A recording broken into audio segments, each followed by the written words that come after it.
दर्शकों नमस्कार, आप देख रहे हैं MNS न्यूज़ टीवी। मैं आपके साथ दिनेश। हम आए हैं नागपुर के विधान भवन में। आज विधान भवन का 7वां दिन है और आज किस विषय में पार्टी भड़कने वाली है, विपक्ष पार्टी, इसके बारे में आज आपको दिखाते हैं।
आज दुसरा दिवस आहे। आज आमचा 10 वाजता आम्ही विरोधी पक्षाचे सगळे लोक बसून आजच्या कामकाजाच्या संदर्भातली आमची भूमिका काय राहणार ते ठरवणार आहे। पण आज आमचा पहिल्या आठवड्यातला जो प्रस्ताव आहे विरोधी पक्षाचा तोही चर्चेला आहे।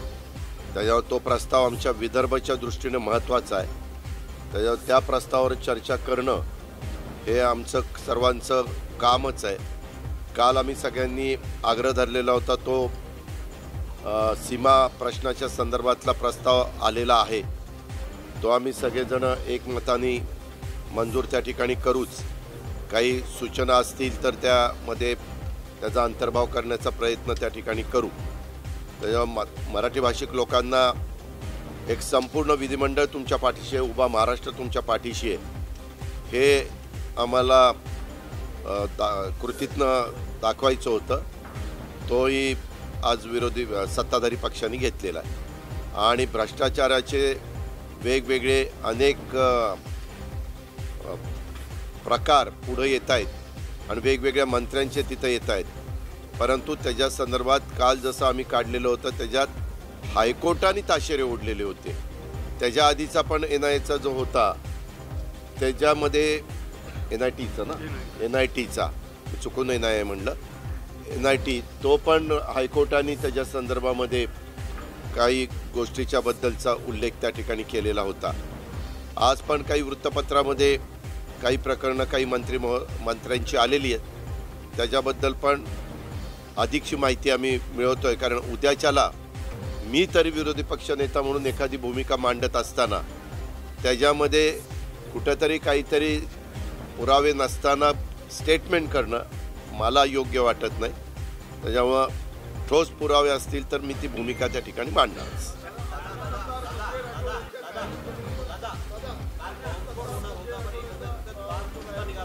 एक मिनिट, मी काल कधीच सांगितलेलं नव्हतं तुम्हाला। मी कधी म्हणलं बाउन्सपॉट होणार आहे?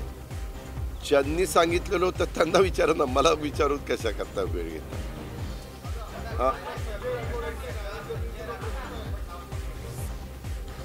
त्याबद्दलची माहिती 3-1 मंत्र्यांच्या बद्दलची माझ्याकडे आलेली आहे। परंतु मी आत्ताच बोलत असताना सांगितलं की त्या अधिकची माहिती म्हणजे उद्याच्याला ज्यावेळेस आम्ही तिथं सभागृहामध्ये मांडतो ते कुठलाही फुसकाबार पण नसला पाहिजे।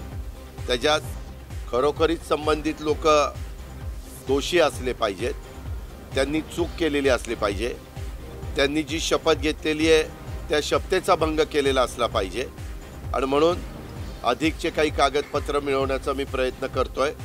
मला ते मिळणार आहेत असं काहींनी सांगितलेलं आहे। पूर्णपणे कागदपत्र हातात आल्यानंतर मी माझी भूमिका त्याबद्दलची स्पष्ट करेन।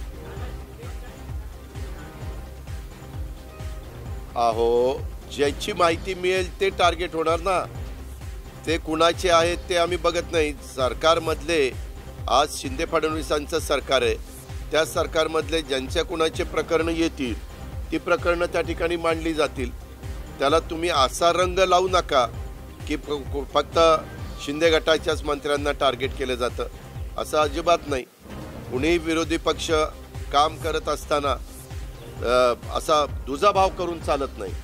एकाला एक वागणूक द्यायची आणि दुसऱ्याला दुसरी वागणूक द्यायची हे आमच्यामध्ये अजिबात आम्हालाही पटत नाही, आमच्यामध्ये ते बसत नाही.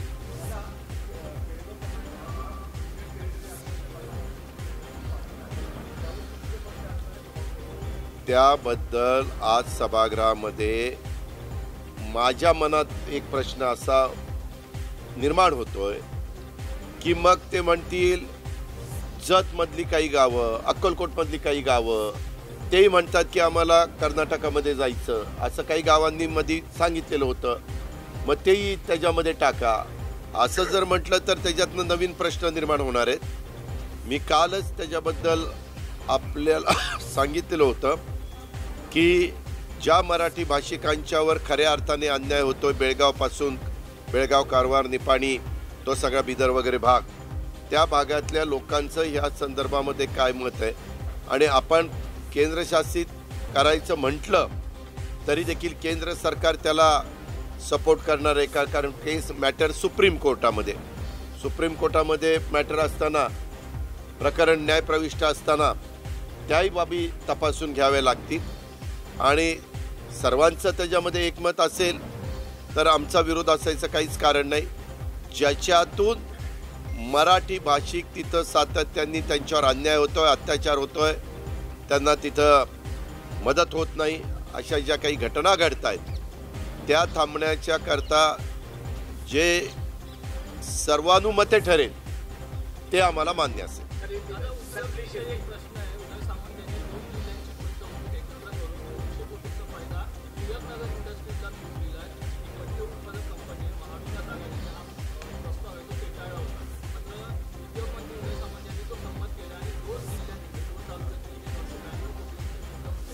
आपण जे विचारताय ते आज वृत्तपत्रामध्ये बातमी आहे. मी मगाशीच बोलत असताना सांगितलं की काही मंत्र्यांच्या बद्दलचे माहिती आलेली आहे, परंतु पूर्ण पेपर्स नाही आहेत.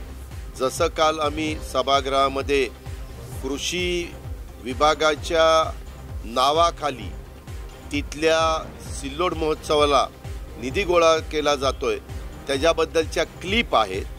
त्याच्याबद्दलचे ते प्लॅटिनम, डायमंड, सिल्वर असे वेगवेगळ्या प्रकारचे कुपन्स आहेत. आणि कार्यक्रम पण तो कसा दिलेला आहे तोही सगळा आलेला आहे. हे स्पष्टपणे माहिती होतं, त्याकरता आम्ही तो मुद्दा तिथं उचलला सभागृहात. आणि विरोधी उपमुख्यमंत्र्यांनी त्याला जर कोणी दोषी असेल तर आम्ही कारवाई करू असं सांगितलं. आणि पैसे गोळा करत असेल तर ते ताबडतोब थांबवलं जाईल. कारण मी काल हे सगळं कामकाज उरकून घरी गेल्यानंतर मला अनेक फोन आले. अनेक कृषी केंद्र असतात ना, कृषी केंद्र इंडिव्हिज्युअल आपण काही शेतकऱ्यांना देतो, BSc ॲग्रीवाल्यांना, त्यांचे पण निरोप आले की ओ दादा आम्हाला पण फार प्रेशर होतं की निधी दिला पाहिजे, निधी दिला झाला पाहिजे. एक प्रकारचं तुम्ही ह्याला भ्रष्टाचारच आपण म्हणू शकतो, दुसरं काय म्हणू शकतो.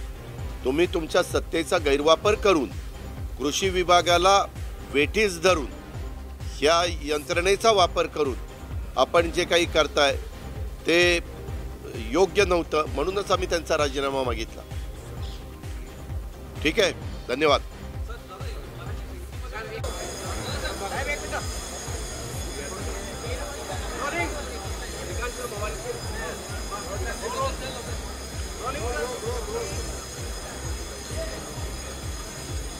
आज तुम्ही माझ्या ट्विटर हँडलवर बघितलं असेल की दादा भुसे माननीय मंत्री हे मालेगावात एका 2 पोरांना मारतानाचा व्हिडिओ समोर आलेला आहे.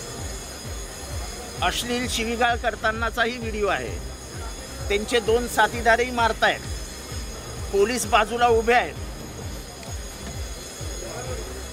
पोलिसांसमोर केलेला कुठलाही non cognizable offence has to be considered as a cognizable offense.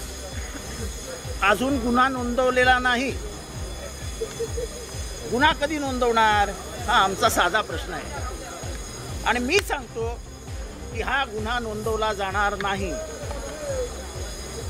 माझ्याकडे एक टेलिफोनची क्लिपिंग आहे ज्याच्यामध्ये राष्ट्रवादीच्या युवक काँग्रेसच्या सचिवाला त्यांनी टेंडर भरलं म्हणून टेंडर मागे घे नाही तर गाठ माझ्याशी आहे, अशा प्रकारचं काहीतरी वाक्य आहे ते आता क्लिपिंग येत आहे.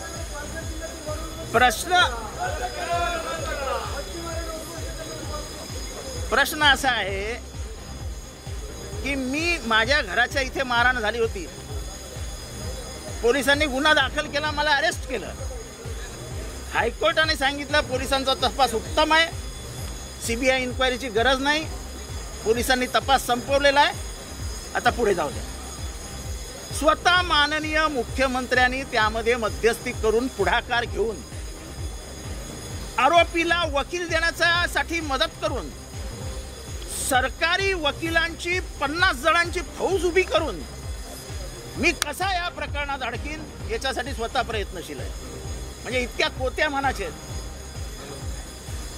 अरे एकदा तुमच्याच पोलिसांनी तपास पूर्ण केल्यानंतर तुम्ही हायकोर्टात सुप्रीम कोर्टात खोटा ॲफिडेव्हिट दाखल करता.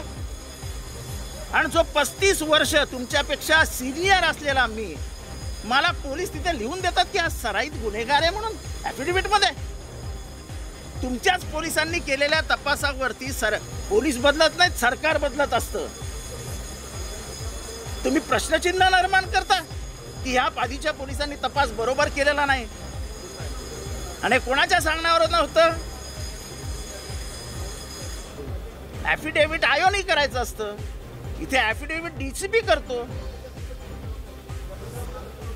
जो मला नाही लागला तोच नाही दादा भुसेंना लागला पाहिजे. आतापर्यंत गुन्हा का दाखल झाला नाही हा आमचा साधा सुद्धा प्रश्न गव्हर्नमेंटला आहे. शिवीगाळ आहे, पोलिसांसमोर मारहाण आहे, काय करतंय सरकार बघूया आता. म्हणजे कोणावरच तुम्ही गुन्हे घेणार नाही. 10 विरुद्ध सुप्रीम कोर्टाने सांगितलं गुन्हा का अजून गुन्हा घेतलेला नाही. अब्दुल सत्तारांविरुद्ध हायकोर्टाने सुप्रीम कोर्टाने ताशे मारले, काय फरक पडत नाही. NITच्या प्रकरणात मुख्यमंत्र्यांना स्वतःला हायकोर्टाने रोखलं, काही फरक पडत नाही. नैतिकतेच्या जबाबदारीवरती इथे अंतुलेंनी राजीनामा दिला, इथे निलंगेकरांनी राजीनामा दिला, इथे मनोहर जोशींनी राजीनामा दिला. आपल्यावरती टीका होते म्हणून विलासराव देशमुख, RR पाटील यांनी राजीनामा दिला. आदर्श प्रकरणात कोर्टाने काही सांगितलं नसता नैतिकतेची जबाबदारीवर अशोक चव्हाणांनी राजीनामा दिला. अशी एक परंपरा आहे महाराष्ट्राची की राजकारणाचं नैतिक अधिष्ठान हे भ्रष्ट होऊ नये, हे खालवू नये म्हणून चांगल्या चांगल्यांनी मोठ्या मोठ्या पदावरनं राजीनामा दिले. इथे तर तुमचे कोर्टाचे ताशेरेच दिसत आहेत. काय करणार तुम्ही?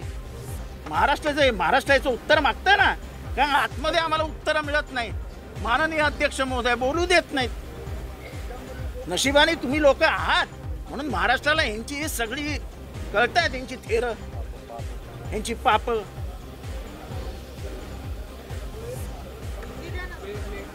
प्रोजेक्ट दाखवण्यासाठी मुख्यमंत्री अजय सामंत यांनी 2 जिल्हे एकच असल्याचे दाखवत एकाच जिल्ह्यात प्रोजेक्ट आणलं असं 200 कोटीचा त्याच्यात कंपनीला फायदा होतोय अशी बातमी. मला पुरावे द्या, त्याच्यावरही बोलू. मला जे माहीत नाही ते मला. कल मालेगांव में 2 लड़कों को गाली देके महाराष्ट्र के मंत्री इन्होंने मारपीट की. हमारा सीधा और सादा सवाल है, गुनाह की नोंद कब होगी? उनके साथीदारों ने भी पीटा है. ये मैं क्यों कह रहा हूं कि मेरे घर के बाहर मेरा नग्न चित्र एक ने डाला था, उसके वजह से चिढ़ के मेरे कार्यकर्ताओं ने कुछ उसको किया था. हालांकि उसके कंप्लेंट में मेरा नाम ही नहीं था.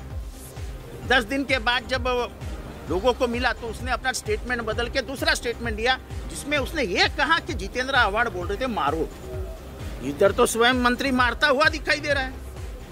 अच्छा, मेरे हाईकोर्ट ने पुलिस से कहा कि तुम्हारा तपास बराबर है, CBI की जांच की कोई ज़रूरत नहीं, आप आगे बढ़िए. स्वयं मुख्यमंत्री ने उसमें दखल देके उस लड़के को बुला करके सर्वोच्च न्यायालय में अच्छे वकीलों की फौज तैयार करके पुलिस के द्वारा झूठा एफिडेविट देके कि जिस आदमी पे एक भी गुनाह नहीं है उसको हिस्ट्री शीटर, सराईत गुनहगार है ये, ऐसा दिखा करके एफिडेविट किया है. पहले के पुलिसों ने सही तपास नहीं किया था, तलाश नहीं की थी, ऐसा बताया गया है. अभी वो पुलिस कोई और थी, अब की पुलिस कोई और है। सरकारें बदलती है, कर्मचारी नहीं बदलते। मुख्यमंत्री के दबाव के नीचे मुझे बर्बाद करने के लिए ये सब चालू है। 354 दाखिल हो जाती है, criminal amendment act of 1932 section 7 दाखिल हो जाता है, तो मुझे लगता ही नहीं है। एफिडेविट डीसीपी करता है जो आईओ ने करना चाहिए। सब मजा चालू है। हमको देखना है, अभी हमारे ऊपर सीबीआई लगती है तो कम से कम तुम्हारी इंक्वायरी हवलदार तो करने दो। हम तैयार है इंक्वायरी के लिए, पर लेकिन तुम्हारी इंक्वायरी हवलदार करे, ऐसा तो कुछ करो। मुझे लगता है कि आपको बदनाम करने के लिए चक्रव्यूह रचा जा रहा है। आवाज सर, अख्ख्या महाराष्ट्रामध्ये सरकारच्या दबावाखाली काम करतायत। अख्ख्या महाराष्ट्रामध्ये अध्यक्ष स्वतः सरकारच्या दबावाखाली काम करतायत, बोलूच देत नाहीत आम्हाला। सर आवाज सर, आपको ऐसा लगता है कि मतलब आपको बदनाम करने के लिए मुख्यमंत्री स्वयं मेरे ऊपर खुन्नस निकालते, क्यों मुझे मालूम नहीं। मेरे बहुत अच्छे पुराने दोस्त थे वो, लेकिन जिस तरीके से 354 मेरे ऊपर दाखिल की गई, वो 5 फुट पे थे, 5 फुट पे। वो औरत बराबर रात को जाके उनको मिलती है और केस दायर होता है। इसका मतलब क्या समझना चाहिए?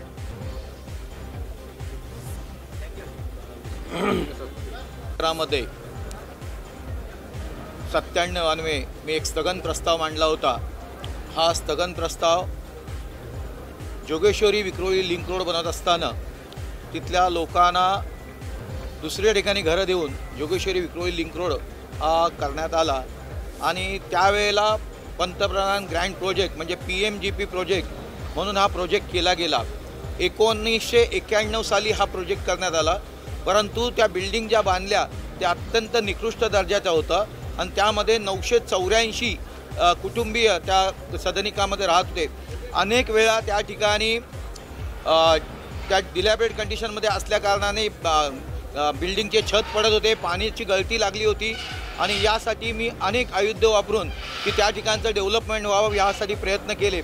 त्या ठिकाणी असलेला डेव्हलपर गेले 12 वर्ष त्या ठिकाणी श्रीपती म्हणून डेव्हलपर आहे, तो करू शकला नाही आणि म्हणून त्याला काढून टाकून म्हाडाने त्या बाबतीमध्ये निर्णय घ्यावा, म्हाडाने स्वतः करावा किंवा सक्षम डेव्हलपर टेंडरच्या माध्यमातून जाहिरातीच्या माध्यमातून बोलवून ते करण्यात यावं।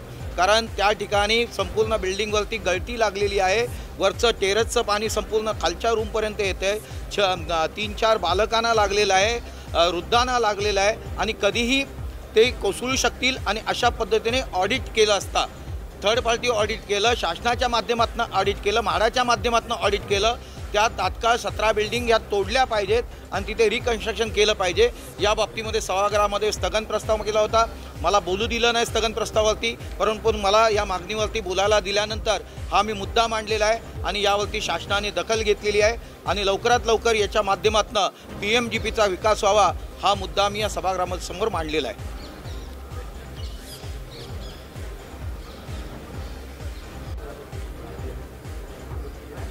महाराष्ट्र राज्यामध्ये आदिवासी विकास विभागाच्या आकडेवारीनुसार आणि महिला बाल कल्याणच्या आकडेवारीनुसार या महाराष्ट्र राज्यामध्ये कुपोषणाची आकडेवारी सातत्याने मधल्या काळामध्ये वाढलेली आहे। महाविकास आघाडी सरकारच्या काळामध्ये मागील 5 वर्षामध्ये बंद केलेलं खावटी अनुदान यावर्षी या नवीन सरकारने त्या ठिकाणी दिलं नाही आणि जून, जुलै, ऑगस्ट आणि सप्टेंबर या काळामध्ये आदिवासी गोरगरीब शेतकऱ्यांची जनतेची त्या ठिकाणी उपासमार होऊ नये, शेतीच्या कामामध्ये ते व्यस्त असतात आणि जून जुलैच्या काळामध्ये पावसाळ्यामुळे बाहेरची कामं बंद असतात आणि या काळामध्ये लोकांची उपासमार होऊ नये म्हणून शासनाने त्या काळामध्ये खावटी अनुदान सुरू केलं होतं, खावटी योजना सुरू केली होती, परंतु या सरकारने ती यावर्षी बंद केली। आपल्याला सांगू इच्छितो की ग्रामीण भागातील जंगलपट्टी भागातील आदिवासी माणसाला जर एखाद्या वाघाने त्या ठिकाणी हल्ला केला, त्याचा मृत्यू झाला, एखादा जंगली श्वापदाने जर त्याच्यावर हल्ला केला, त्याचा मृत्यू झाला, तर 20 लाख रुपये 5 लाख रुपयाचं त्या ठिकाणी अनुदान सरकार देते, कधी मेल्यानंतर। पण जिवंतपणी असताना त्याला जगण्यासाठीचं जे अनुदान आहे 4-5 हजार रुपये खावटीचं, ते मात्र यावर्षी दिलं नाही। एवढा मोठा विरोधाभास आहे। म्हणजे जिवंत माणसाला अनुदान द्यायला यांच्याकडे पैसे नाहीत, पण माणूस गेल्यानंतर त्याला 5 लाख द्यायला मात्र यांच्याकडे पैसे आहेत। आणि म्हणून माझी सरकारला विनंती आहे की जागं व्हावं आणि नव्याने येणाऱ्या पावसाळ्यामध्ये जून, जुलै, ऑगस्ट आणि सप्टेंबरमध्ये यंदा पुन्हा खावटीचं अनुदान हे गोरगरीब आदिवासी शेतकऱ्यांना त्या ठिकाणी द्यावं अशी मागणी या निमित्ताने आपल्या माध्यमातून करतो. तशी मागणी विधानसभेमध्ये आम्ही केलेली आहे. धन्यवाद. आणि ते खावटी बोलू का?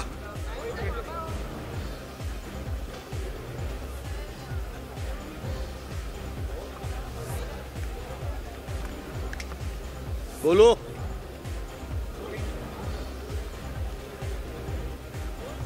मुंबईतील संजय गांधी राष्ट्रीय उद्यानाच्या जमिनीवरील कुरार दिंडोशी येथील जवळजवळ 7,000 घरांना त्या ठिकाणी पैसे भरून देखील कोर्टाच्या नियमानुसार अद्यापपर्यंत घरं प्राप्त झालेली नाही. एकूण 25,000 घरं ही या ठिकाणी सरकारने संजय गांधी राष्ट्रीय उद्यानातील नागरिकांना त्या ठिकाणी बांधून मोफत देणं हे आवश्यक आहे. कोर्टाने तशाबद्दलचे आदेश दिलेले आहेत. त्यानंतरच्या काळात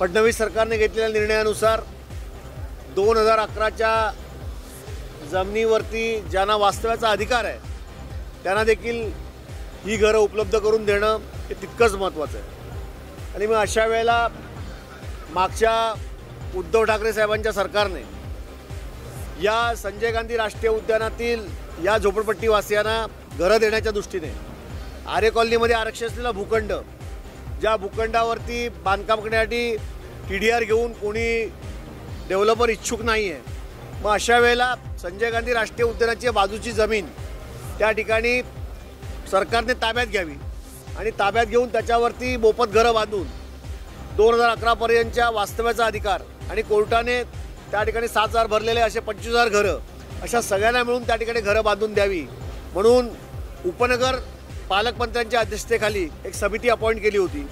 त्या समितीने ही जमीन शोधण्यासंबंधीचं काम सुरू केलं होतं. त्याची एक बैठक झाली होती. या काळात शिंदे फडणवीस सरकारने नेमकं या संपूर्ण प्रकल्पासाठी पुढे काय केलं याची माहिती या सभागृहात देणं गरजेचं आहे. या भागातील झोपडपट्टीवासीय नागरिक हे त्रस्त आहेत.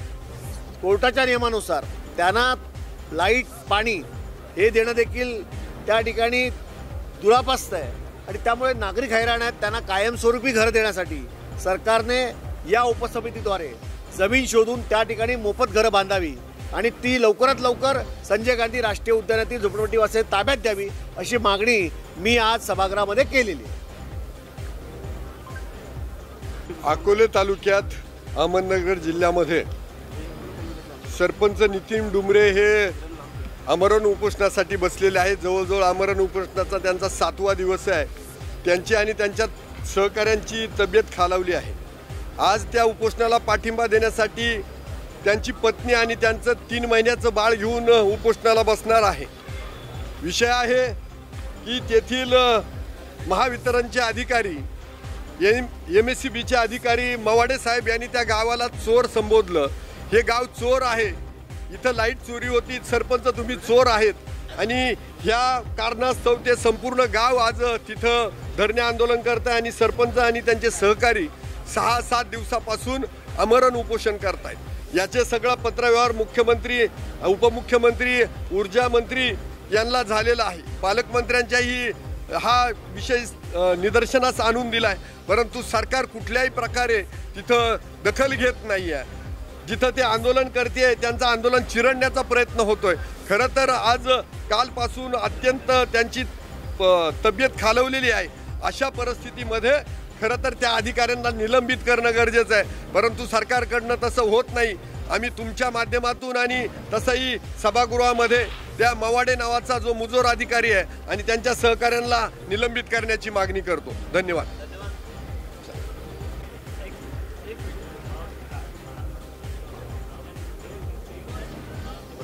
अब्दुल म्हणे सही करावी रेटुनी फायलीवर.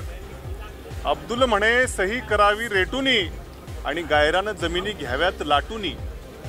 अशा पद्धतीचं हे काम चालू आहे. या महाराष्ट्राला थोर संतांची, वारकरी संप्रदायाची मोठी परंपरा आहे, पण कुठेतरी या सरकारकडून या महाराष्ट्राच्या सगळ्या परंपरेला, संस्कृतीला घाला घातला जातोय आणि त्यामुळं आज आम्ही प्रतिकात्मक स्वरूपामध्ये हे दिंडीचं आंदोलन केलेलं आहे. प्राजक्त तनपुरे माजी राज्यमंत्री तुमचा बॅनर करा. तू बोलायचं नाही या मध्ये या तुम्ही मध्ये या. आमचं काही काम नाही. आमचंही काही काम नाही. बोलताय का? तुम्ही पहिले बोला. तुम्ही बोला. बरं ठीक.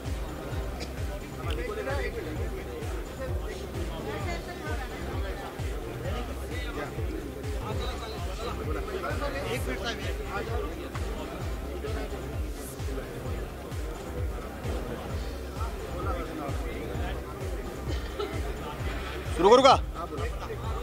शाहरुख लवकर रे. झालं. पालघर जिल्ह्यामध्ये वाढवण येथे होऊ घातलेलं जे बंदर आहे, या बंदराला संपूर्ण पालघर जिल्ह्यातून संबंध जनतेचा विरोध आहे.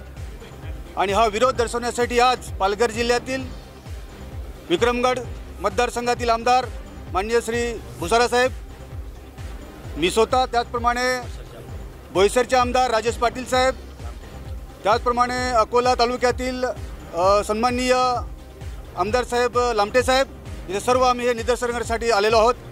पालघर जिल्ह्यामधील वाढवणमध्ये होणारे जे बंदर आहे, ह्या बंदर फक्त 2-4 मोठमोठ्या उद्योगपतींच्या हितासाठी हे वाढवण बंदर तिथं आणलं जात आहे. ह्या वाढवण बंदरामुळे संबंध पालघरपासून उमरगावपर्यंत जे गुजरातची बॉर्डर आहे तिथपर्यंत जो मच्छीमार आहे, हा मच्छीमार संपूर्णतः उद्ध्वस्त होणार आहे. त्याचप्रमाणे पालघर जिल्ह्यामधील जो काही शेतकरी आहे, तिथे जो चिक्कू बागायतदार आहे, हा सुद्धा ह्या वाढवण बंदरामुळे उद्ध्वस्त होणार आहे. आणि म्हणून पालघर जिल्ह्यामध्ये असे अनेक प्रकल्प जात आहेत. आजसुद्धा त्या जमिनी ज्या संपादित केल्या त्या शेतकऱ्यांना अजून ही रक्कम मिळालेली नाही.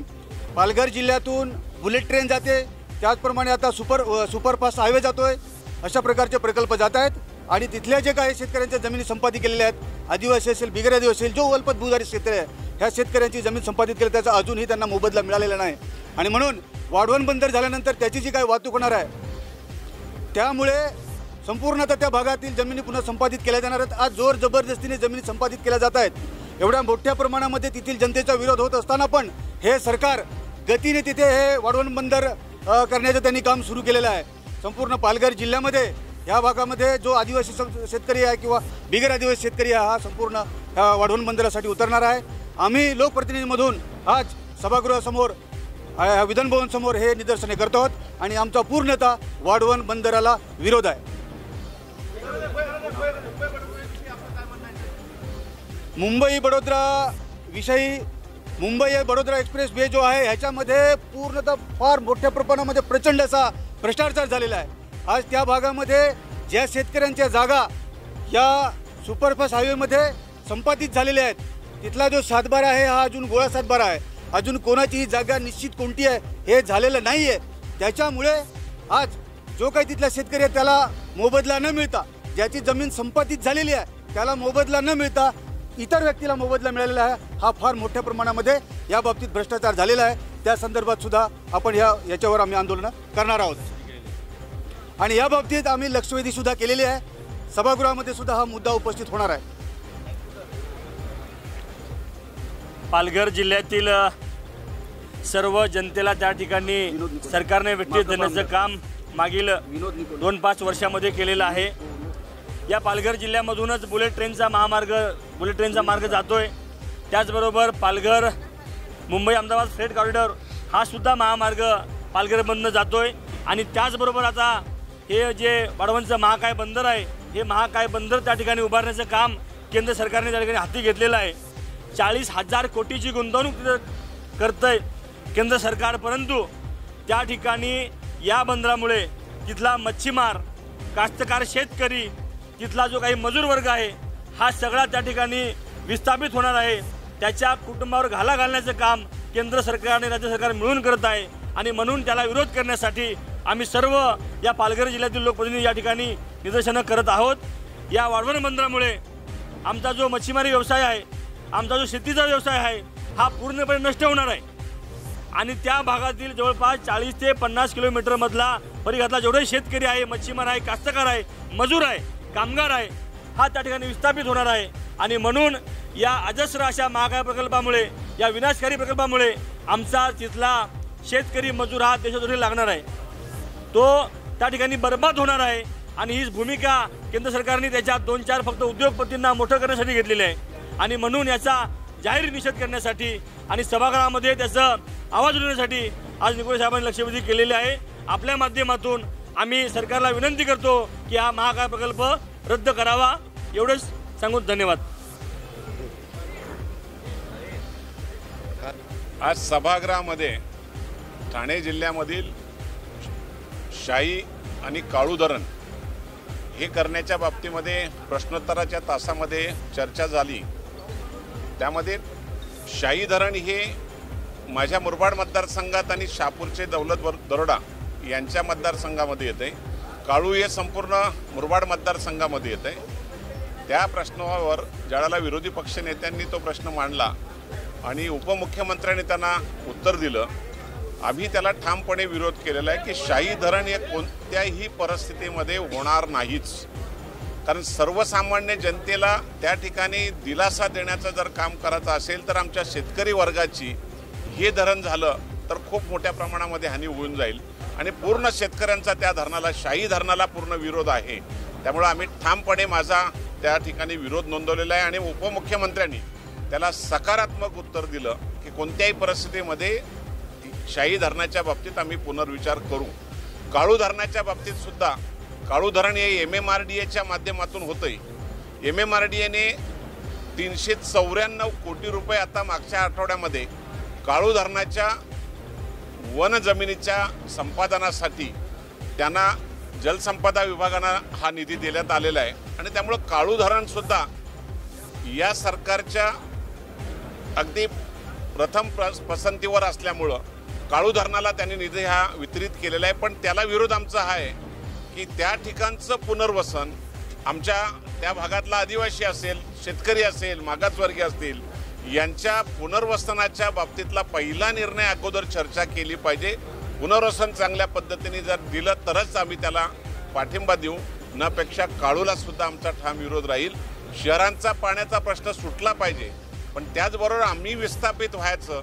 बारवी धरण सुद्धा त्याच भागात झालं, तानसा, वैतरणा ही सगळी, भातसा ही सगळी धरणं आमच्या ग्रामीण भागात होतात आणि आजही त्या धरणांचे पुनर्वसनाचे प्रश्न मार्गी लागलेले नाहीत। त्यामुळं काळू धरणाचं प्रथम पुनर्वसन, नंतर धरणाचा विचार हा आमचा ठाम निर्णय आहे आणि त्यामुळं या दोन्ही धरणांच्या बाबतीमध्ये सविस्तरपणे चर्चा झाली आणि त्याला आम्ही विरोध केलेला आहे।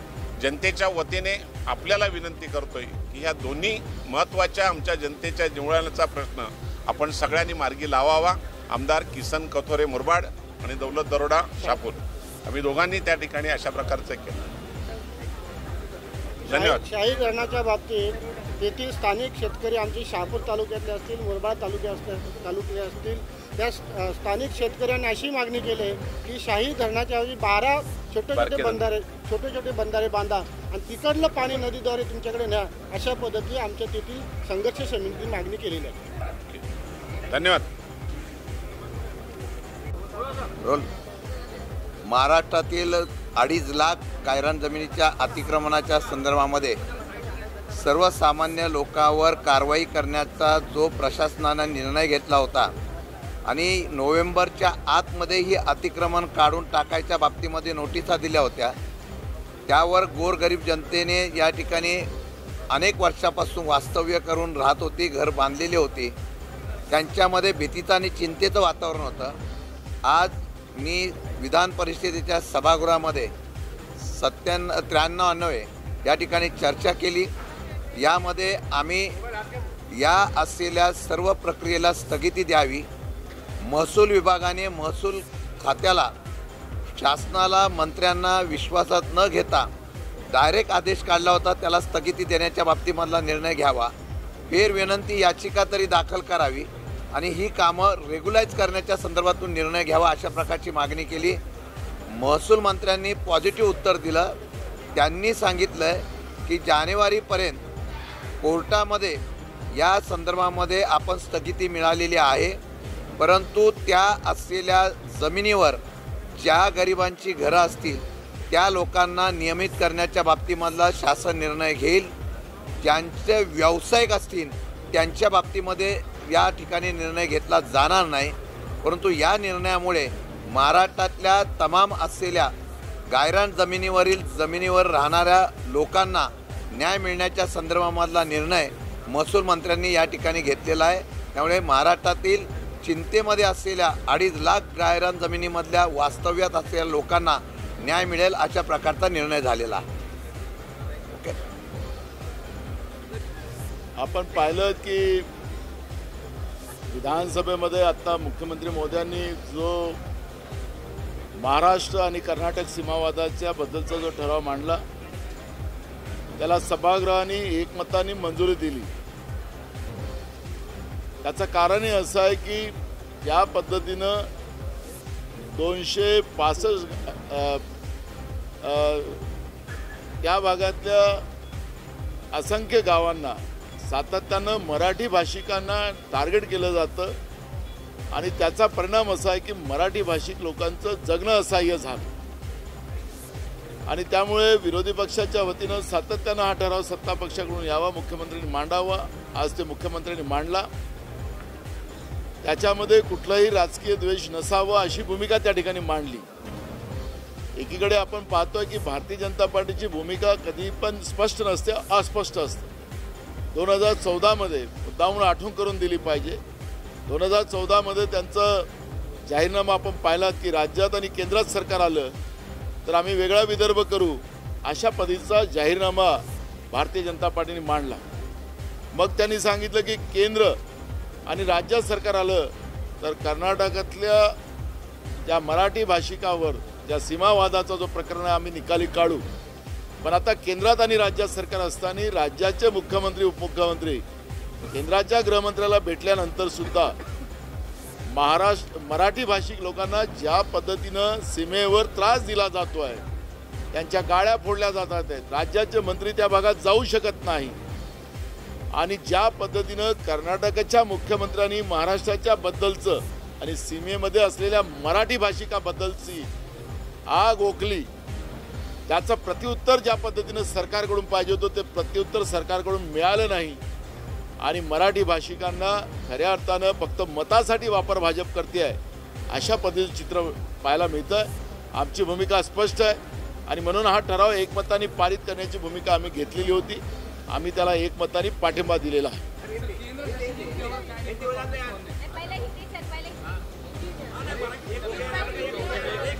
एक मराठी का पूरा कर देंगे.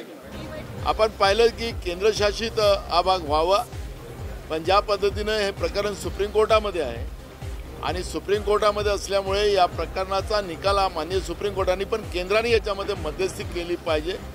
तातडीनं केंद्राने मध्यस्थी केली आणि केंद्र सरकारने याच्यामध्ये आपली भूमिका मांडली की हा सीमावाद संपतपर्यंत हा केंद्रशासित केला जाईल अशा पद्धतीचं मान्य सर्वोच्च न्यायालयामध्ये ॲफिडेव्हिट केलं तर निश्चितपणे त्यामध्ये हे केंद्र सरकारला अधिकार आहेत. पण आपण पाहिलं की हे सगळ्या घटना ज्या झाल्यात, ज्या आता मधल्या काळामध्ये मराठी भाषिकांना जो त्रास देण्याचं काम झालं ते केंद्र सरकारच्या इशाऱ्यावर झालं अशा पद्धतीचं चित्र आपण पाहतोय आणि म्हणून केंद्र सरकारचा हा अधिकार आहे आणि माननीय सुप्रीम कोर्टामध्ये त्या पद्धतीची भूमिका केंद्र सरकारने करावी. पण महाराष्ट्राचे तुकडे लचके पाडणं हे केंद्राच्या सरकारची भूमिका अनेकदा आपल्याला स्पष्ट पाहायला मिळतं आणि म्हणून मराठी भाषिकांना न्याय केंद्र सरकारकडून मिळेल अशी अपेक्षा नहीं. आपने देखा होगा कि जो महाराष्ट्र और कर्नाटक के सीमावाद की जो लड़ाई चल रही है वो कई दिनों से चल रही है. उस विषय का प्रस्ताव राज्य सरकार ने लाना चाहिए, ये भूमिका हमने कई बार रखी और आज राज्य के मुख्यमंत्री ने वो प्रस्ताव रखा. कांग्रेस और विपक्ष ने उसको एक मत से उस ठराव को पारित किया.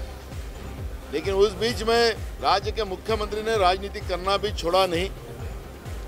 लेकिन मैं बीजेपी के बारे में इतना ही कहूँगा कि 2014 में राज्य और केंद्र में सरकार आती है तो अलग पृथक विदर्भ हम बनाएंगे.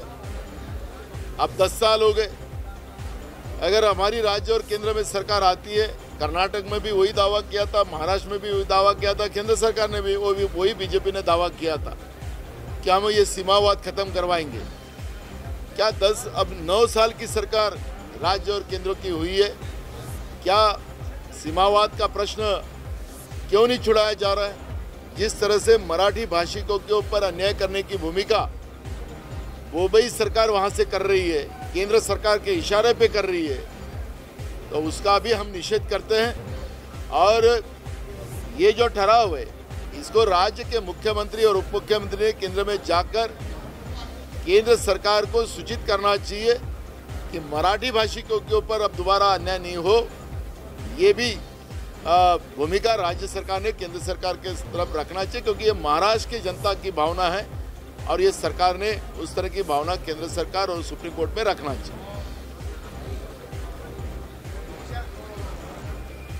यांच्याविषयी काल सभागृहामध्ये वाशिमची जी गायरानाची जमीन आहे ही जमीन उच्च न्यायालयात प्रकरण चालू असतानाही इंटरफेरन्स त्यांनी केल्यामुळं हायकोर्टाने त्यांच्यावर ताशेरे ओढले, त्यांना 50,000 रुपये पेनल्टी भरण्यासाठी सांगितलं। याचा अर्थ अब्दुल सत्तार यांनी चुकीचं काम केलं हे प्रूव्ह झालेलं आहे। आणि अब्दुल सत्तारांना अशा प्रकारची सवय, एक केस रत्नागिरीमध्ये अशीच चालू आहे त्यांच्या विरोधात, संभाजीनगर उच्च न्यायालयामध्ये सुद्धा एक अशीच इन्फ्रा नावाची कंपनी तिची केस चालू आहे।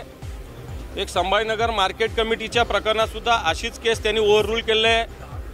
आणि म्हणून वेगवेगळ्या प्रकारे त्यांना एक हॅबिच्युअल या पद्धतीचे गुन्हे करण्याची सवय आहे। आणि सरकार या मंत्र्यांचा राजीनामा घेणार का हा प्रश्न आम्ही वारंवार विचारतोय। आणि तसाच प्रकार एक आणखी उघडकीस आलेला आहे की मेगा प्रोजेक्ट म्हणून 250 कोटी रुपयाची अट असती।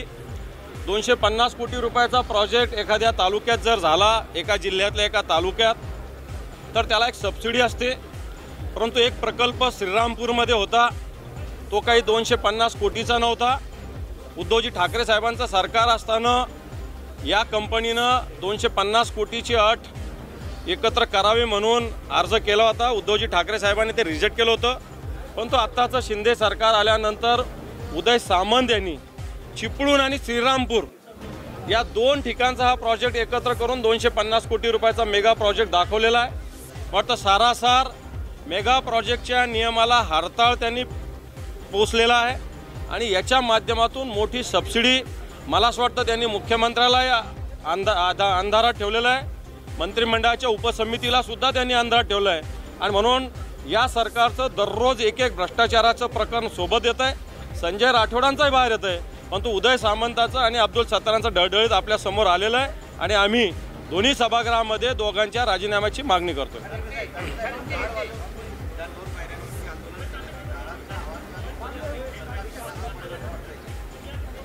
मला वाटतं हे सरकार बहिरं आहे, आंधळं सुद्धा आणि मुक्क सुद्धा आहे। कारण हे सरकार, तुम्ही सांगितलं टाळाचा आवाज, या सरकारचं जर कान बंद असेल तर ऐकू जाणार नाही। या सरकारला उघड्या डोळ्यानं सगळ्या कोर्टाच्या ऑर्डर दिसत नाही आणि या सरकारला या सगळ्या विषयावर काही भूमिकाही मांडता येत नाही। म्हणजे हे सरकार मुक्क पण आहे, आंधळं पण आहे आणि बहिरं पण आहे।